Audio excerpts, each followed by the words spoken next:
Are you tired of ordinary prayers? Do you think God is not listening to you?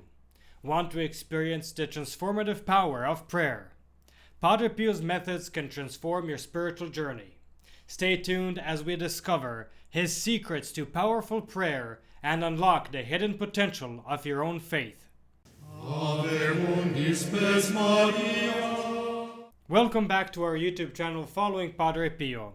If you're new to our channel, Padre Pio was a Capuchin friar, mystic, and miracle worker whose intercession is still very powerful and active today. We publish videos and shorts 5 days a week, so follow us to find out more about the life of this fascinating saint, and you will be amazed at what Padre Pio can do for you, a family member, or a friend. And now to our story. Today's insights come from the book Padre Pio Seen from the Inside by Father Giovanni da Baggio.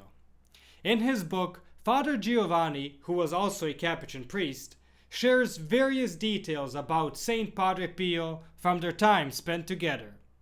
Through his words, we gain insight into Padre Pio's daily life, his profound spirituality, and even his moments of contemplation. So let's dive right in. Padre Pio prayed continually, whether he was in the choir, the refectory, walking, or working. If he was alone, you could be sure he was deeply absorbed in prayer. His way of praying was somewhat curious, recounts Father Giovanni. His face was lowered or covered by his hands. His eyes opened and closed continuously, rising and falling. His appearance reflected his deep inner state. Regarding mental prayer, Father Giovanni continues, Padre Pio made me understand that he does not use imaginative representations, but rather pure thoughts of faith about the beauty and love of God. Their conversations also touched upon the topic of suffering and spiritual consolation. Father Giovanni tells us, regarding certain interior consolations, which I eagerly seek, he tells me that is childish. It is not a sign of perfection. Not the sweets, but the pains are necessary. Aridity, apathy, hopelessness, these are the signs of true love. Pain is pleasant, exile is beautiful. It may be beautiful for you, interrupted Father Giovanni, but not for me. Padre Pio replied, it's beautiful because through suffering we can offer something to God.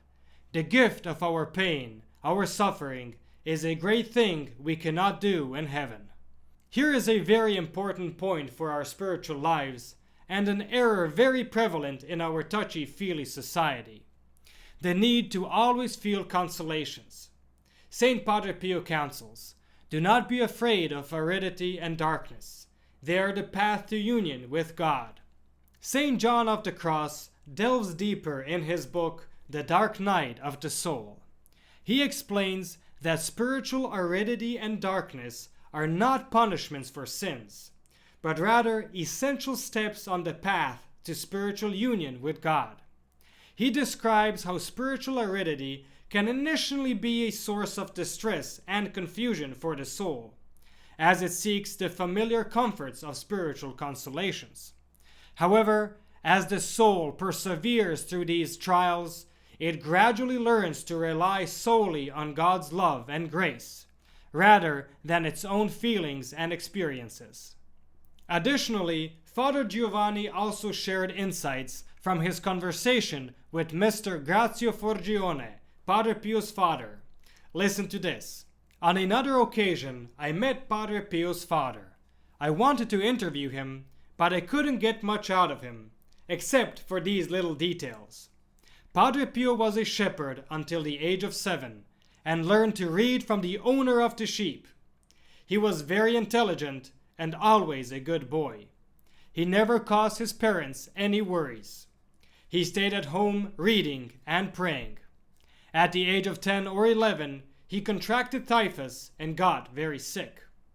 After the age of 20, he spent about 4 or 5 months at home to recover his health. Even though he was sick, he studied, went to church, and then returned home with his head down. If someone greeted him, he responded, Otherwise, he simply walked right by.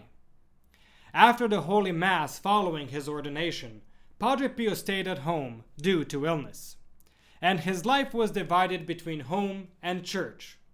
He remained in the church until noon.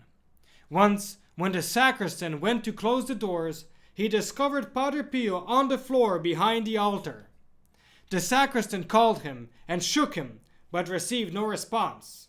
So he ran to the archpriest's house and told him Padre Pio is dead. But the archpriest did nothing. He knew what was going on, and instructed the sacristan to simply close the doors. During meals, Padre Pio ate eggs and vegetables, abstaining from meat. At home, he never talked about what happened between him and God. As for the stigmata, his parents only learned about it from the archpriest.